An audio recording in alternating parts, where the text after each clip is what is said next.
சினிமால லட்சத்துல ஒருத்தன் தானே ஜெயிப்பான், மத்தவெல்லாம் பிச்சை தானே இருப்பான். இவ்வளவு நாளா ஃப்ராட் பண்ண, ஆனா இன்னைக்கு படம் எடுக்கிறக்கா வாத்தியாரே கொலை பண்ண மாட்டேன்.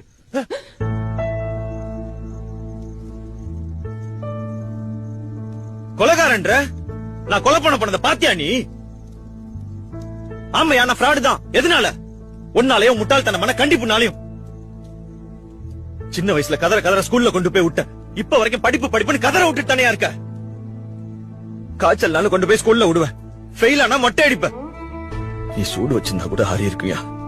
ஆனா மேக்ஸ் மொட்டை சயின்ஸ் மொட்டைன்னு ஊர்ல எல்லாரும் கிண்டல் பண்ணது, அந்த வழி இன்னும் ஆறாமதாயா இருக்கு.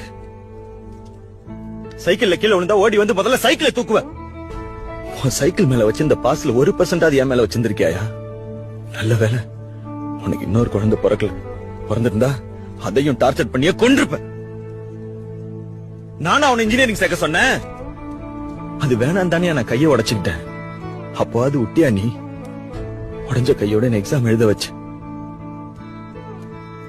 ஆனா ஒரு வார்த்தை வழி எப்படி இருக்குன்னு கேட்டியாயா?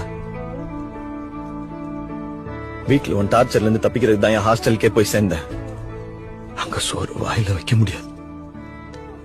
என்னைக்காவது ஒரு நாள் திருப்தி அம்மா கையில சாப்பிடலான்னு வந்தா, அப்பவும் எக்ஸாம் எப்போ மார்க் என்னன்னு மட்டும் தான் கேட்பேன்.